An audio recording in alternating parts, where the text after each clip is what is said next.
परवेज़ इलाही साहब को ज़्यादा अजीज़ और प्यारे कौन हैं, जनरल बाजवा या इमरान खान, और उनकी ज़रूरत क्या है?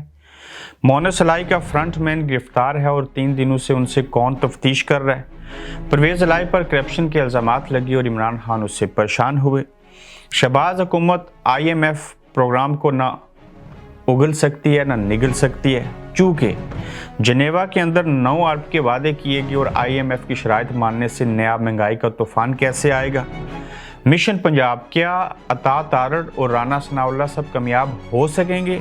और ख़ासकर हमजा शहबाज जो हैं वो आजकल कहाँ हैं? अस्सलाम वालेकुम, आप देख रहे हैं गोरखधंधा अबरार कुरैशी। आपसे मुखातिब हूँ। सबसे पहले परवेज़ इलाही साहब के बारे में डिस्कस करेंगे कि उनके पास 2 ही ऑप्शन हैं, उन 2 में से कौन उनको ज़्यादा अजीज़ है सियासी तौर पे और ज़ाती हैसियत में। क्या जनरल बाजवा उनको ज़्यादा प्यारे हैं या इमरान खान साहब? ये दोनों नुक्ते जो हैं वो गलत हैं, और इसलिए कि जनरल बाजवा और ना इमरान खान। परवेज़ इलाही साहब को अगर प्यार है तो वो सिर्फ कुर्सी से है, अपने इक़्तिदार के साथ है और अपने ओहदे के साथ है। अब ऐसी सूरत हाल के अंदर नई इस्टेब्लिशमेंट देखना ये होगा कि क्या वो परवेज़ इलाही साहब को फारिग कर देगी और नई इस्टेब्लिशमेंट PDM का साथ देगी, या पुरानी इस्टेब्लिशमेंट के साबिक आर्मी चीफ जो जनरल बाजवा हैं वो अपने साथी परवेज़ इलाही को बचाएंगे। बकौल परवेज़ इलाही साहब के और मोनस इलाही के कि बाजवा साहब ने ही परवेज़ इलाही साहब को इमरान खान के साथ शामिल होने का कहा और फिर पंजाब हुकूमत का हिस्सा बनने का भी उन्होंने कहा। ऐसी सूरत हाल में उन्होंने इमरान खान से इताअत जो किया था और जनरल बाजवा की सपोर्ट से किया था, और परवेज़ इलाही के लिए ना जनरल बाजवा ज़रूरी और ना इमरान खान, परवेज़ इलाही के लिए अपनी कुर्सी। अब इस्टेब्लिशमेंट एक ऐसी नौबत पे आन पहुंची है कि पुरानी इस्टेब्लिशमेंट ने इनको उनके साथ मिलाया और नई इस्टेब्लिशमेंट जो है वो कुछ और चाहती है। तो ऐसे हालात में देखना ये होगा कि इस्टेब्लिशमेंट के हमायत याफ्ता परवेज़ इलाही क्या नई इस्टेब्लिशमेंट से बच पाएंगे या कि पुरानी इस्टेब्लिशमेंट उनकी सपोर्ट करेगी। परवेज़ इलाही साहब के ऊपर करप्शन के इल्ज़ामात भी लगे, लेकिन उससे पहले मोनस इलाही के जो फ्रंट मैन थे वो 3 दिन से गायब भी हैं और उनसे तफ्तीश कौन कर रहा है? मोनस इलाही का फ्रंट मैन अहमद फरहान 3 दिन से गायब है। इससे कौन सा इदारा जो है वो तहकीकात कर रहा है? लाहौर हाई कोर्ट अहमद फरहान को पेश करने का हुक्म दे रही है कि रोज़ाना उनको पेश किया जाए, लेकिन कोई भी इदारा ऑन नहीं कर रहा कि अहमद फरहान किसके पास है। सवाल ये है कि अहमद फरहान के पास ऐसा क्या है और इसको मंजर आम पर क्यों नहीं लाया जा रहा। रोज़ाना लाहौर हाई कोर्ट कहती है कि अहमद फरहान को पेश करें, चूँकि वो इसलिए कहते हैं कि कानूनी तौर पे करना चाहिए, और जिनके पास हैं अहमद फरहान जो फ्रंट मैन है मोनस इलाही साहब के, उनको पता है कि ये लाहौर हाई कोर्ट में पेश कर दिया तो इनकी ज़मानत हो जाएगी, चूँकि वहाँ पे खासो खास जज बैठे हैं। तो यही वजह है कि 3 दिनों से इन्वेस्टिगेशन हो रही है, लेकिन ये समझ नहीं आ रही कि क्या इन्वेस्टिगेशन हो रही है, उनको क्यों पकड़ा गया और ख़ासकर उनसे वो क्या चीज़ हासिल करना चाहते हैं। मगर ऐसा ज़रूर है जिसकी पर्दादारी है, और प्लस ये भी है कि जो नई इस्टेब्लिशमेंट है वो शायद इसी तरह से इनके करीबी लोगों को पकड़ के उनसे कुछ सबूत लेके और जिस तरह से करप्शन के इल्ज़ामात लगे हैं उनको वजह बना के इनको कुछ बातें जो हैं इनसे मनवाई जाएँ, जैसे कि इमरान को छोड़ दें, जैसे कि कुछ और चीज़ें जो चाहते हैं पंजाब के अंदर तब्दीली के हवाले से। अब देखना ये होगा कि इस तरह के फ्रंटमैन को पकड़ने से और परवेज़ इलाही के साहबजादे और बाकी लोगों के ऊपर करप्शन के केसेस बनाने से और FIA को इस्तेमाल करके जैसी वफाकी हुकूमत इनके ऊपर प्रेशर डालना चाहती है, वो इस प्रेशर में काफ लीग वाले आते हैं या नहीं आते, और इस प्रेशर को डेवलप करने के बाद क्या मुस्लिम लीग नून खासकर जो है वो इन मकासद में कामयाब होगी या नहीं। परवेज़ इलाही साहब के ऊपर करप्शन के इल्ज़ामात लगे और चौधरी सरवर जो हैं उन्होंने भी इंकशाफ किया गुज़श्ता रोज़ जावेद चौधरी साहब के प्रोग्राम में। इससे कबल भी अपने ही पार्टी के लोग जो थे वो इमरान खान साहब को कहते रहे, पाकिस्तान तहरीक इंसाफ के MPs, कि परवेज़ इलाही साहब जो हैं यहाँ पे करप्शन है और बाकी मामलात हैं। लेकिन इमरान खान परेशान तो ज़रूर हैं, लेकिन इसका हल क्या करें, उनके पास हल कोई नहीं है। और इमरान खान ने परवेज़ इलाही को कहा है कि इन इल्ज़ामात को क्लियर करें और इससे उनकी साख को नुकसान पहुँच रहा है, और करप्शन आप कर रहे हैं चूँकि आप हमारे इत्तेहादी हैं, हुकूमत हमारी है, और ऊपर से आप हमारी हुकूमत के अंदर हमारे इत्तेहादी होते हुए आप वज़ीर आला पंजाब हैं। हम तो इंसाफ के असूल के लिए, करप्शन के खात्मे के लिए एजेंडा लेके मैं सियासत में आया था, और इसी वजह से लोग हमें पसंद करते हैं, और आपके ऊपर जब इल्ज़ामात लगेंगे तो इनको क्लियर करें। अभी जब मैं इस वीडियो को रिकॉर्ड करवा रहा हूँ तो इस दौरानिए में परवेज़ इलाही साहब की जो है वो इमरान खान साहब से ज़मान पार्क में आज एक हफ्ते में दूसरी मुलाकात जारी है, उसकी कहानी क्या है वो भी आगे चल के आपको बताएंगे अगले एपिसोड में।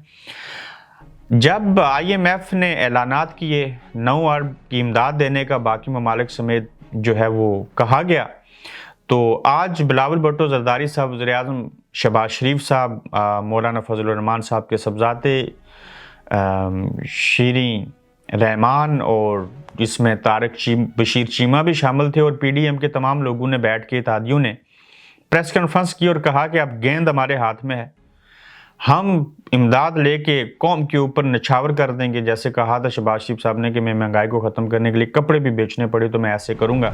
नो डाउट कि कुछ अच्छे शवाहिद, कुछ अच्छे आसार नज़र आ रहे हैं कि IMF समेत बाकी लोग जो हैं वो इनकी मदद करेंगे, मगर IMF की जो प्रोग्राम की बहाली है, इस मसले का हल जो है वो IMF के पास है, और उनकी जो शराइत हैं वो काफ़ी मुश्किल और दुश्वारी है उनके ऊपर इम्प्लीमेंट करना। और अगर ये कर दिया तो मुल्क के अंदर तो महंगाई का नया तूफान आएगा। पैसे तो मिलेंगे, इमदाद भी मिलेगी, कर्जा भी मिलेगा, मगर देखना ये होगा कि IMF जो नई शराइत लगाएगी नए पैसे देने के ऊपर, और पुरानी किस्तें जो इमदाद लेके फ्रांस और बाकी ममालिक और सऊदी अरेबिया से अब अदा करेंगे, तो किस हद तक महंगाई करनी पड़ेगी। और ये एक ऐसी महंगाई होगी और एक ऐसा कर्जा होगा IMF की तरफ से कि ये ना उगला जाएगा ना यहाँ निगला जा सकेगा, यानी कि दोनों सूरतों में मुश्किल सूरत हाल है। तो बज़ाहिर तो ये बात नामुमकिन नज़र आती है कि IMF से तो पैसे मिल जाएंगे, लेकिन उन पैसों से मुल्क के अंदर माशी बुरान ख़त्म नहीं होगा, बल्कि माशी बदहाली मज़ीद पैदा होगी। तो ज़ाहिर है जब महंगाई करेंगे मुल्क के अंदर तो उसको माशी बुरान ही कहना पड़ेगा। तो सर्वाइवल उस तरह से नहीं है। वक्ती हमें ऑक्सीजन मिल गई, अल्लाह करे जिन लोगों ने ये ऐलानात की, ये सारी चीज़ें की, ये बर वक्त जो है पाकिस्तान को इमदाद करें। अब सैलाब में तासनीन के नाम के ऊपर तो इमदाद ली जा रही है, लेकिन सब कौम जानती है कि हमने वो पैसा जो है वो 10% भी सैलाब में तासनीन के ऊपर लग गया तो ये सारे बहाल हो जाएंगे, उनको चीज़ें जो हैं वो सहूलियात मिल जाएंगी। मगर हमने सैलाब में तासनीन की बहाली को वजह बना के और उनके नाम के ऊपर पैसे लेके एक्चुअली मुल्क का जो कर्जा है उसको उतारना है और मुल्क को संवारने की कोशिश करनी है। तो बिलाशुबा ये जो इमदाद के ऐलानात हुए हैं इस्लामी ममालिक से, फ्रांस और बाकी ममालिक से, और जिसमें और बैंक भी शामिल हैं और IMF भी है, इस पैसे से अच्छी खासी पाकिस्तान के लिए माली मामनत होगी, लेकिन उसके साथ साथ मुल्क के अंदर जो महंगाई है उसमें अच्छा खासा इजाफा होगा। मिशन पंजाब बड़े ज़ोर शोर से जारी है। आज भी राना सनाउल्लाह साहब और अता तारड़ साहब ने मीडिया से गुफ्तगू की, और उस गुफ्तगू में एक सहाफ़ी ने सवाल किया। सहाफ़ी PTI के भी मनपसंद हैं, नून लीग के भी अपने मनपसंद हैं, इस तरह से हर पार्टी के हैं। तो एक सहाफ़ी ने सवाल पूछा कि सुना है कि कोई इमरान की गंदी वीडियो या नाज़ेबा वीडियो आएगी। तो वो राना सनाउल्लाह हंसते हुए कहते हैं कि ज़ाहिर है गंदी वीडियो तो गंदी होती है, आपको पता है वो किस नौइयत की होती है। हंसते हुए उन्होंने ऐसे कहा। टेलीविज़न ने भी उनकी आवाज़ जो थी वो म्यूट करना पड़ी, और उसमें मज़ीद ये भी उन्होंने उसके बाद कहा कि इस बंदे को इस उम्र में भी शर्म नहीं आई कि वो ये इस तरह की हरकतें करता है। यानी कि ऐसी गंदी और नाज़ेबा वीडियो मौजूद हैं जिनको सामने लाया जा सकता है सियासी ब्लैकमेलिंग के लिए और बाकी चीज़ों के लिए। मिशन पंजाब, राना सनाउल्लाह साहब कई दिनों से लाहौर में हैं, वज़ीर दाखिला हैं, लेकिन वज़ीर दाखिला के उमूर को देखने के बजाय पंजाब के अंदर परवेज़ इलाही साहब का तख्ता उल्टने के लिए वहाँ पर कोशिशें जारी किए हुए हैं। उनके साथ अता तारड़ हैं जो ये क्लेम करते हैं कि इनको एतमाद का वोट लेना चाहिए। आप देखते हैं आगे अदालत क्या कहती है, और एतमाद का वोट परवेज़ इलाही साहब को जब लेना पड़ेगा, मैं कबल अज़ वक्त आपको बता देता हूँ कि एतमाद का वोट लेते हुए लड़खड़ा जाएगी पाकिस्तान तहरीक इंसाफ, और ख़ासकर परवेज़ इलाही साहब फारग हो सकते हैं।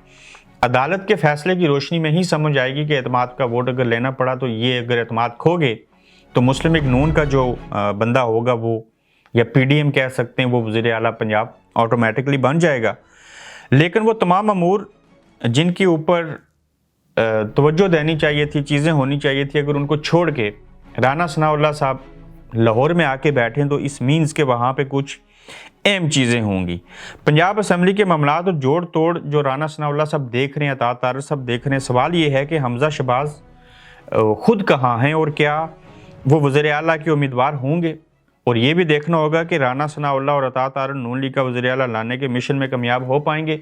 अभी तक मुझ समेत बाकी लोगों को भी नहीं पता कि हमज़ा शहबाज क्यों खामोश हैं, वो कहाँ पे हैं और कौन होगा वज़ीर आला। और अता तारड़ और राना सनाउल्लाह साहब की जो कोशिशें हैं वो अगर रंग लाती हैं एतमाद का वोट अगर लेना पड़ जाता है तो कब हमजा शहबाज सामने आएंगे और क्या वो और आसिफ जरदारी साहब अंदरूनी खाना बैठ के अपने हिस्से की चीज़ें कर रहे हैं। तो देखते हैं क्या हालात होते हैं और अदालत क्या फ़ैसला देती है। ये आज की खबरें थी। अगले एपिसोड में मज़ीद नई खबरों और तज्ज़िये के साथ फिर आपकी खिदमत में हाजिर होंगे। अपना फीडबैक दीजिएगा, अपना ख्याल रखिएगा। अल्लाह हाफिज़। आप देख रहे हैं गोरखधंधा अब्रार कुरैशी के साथ।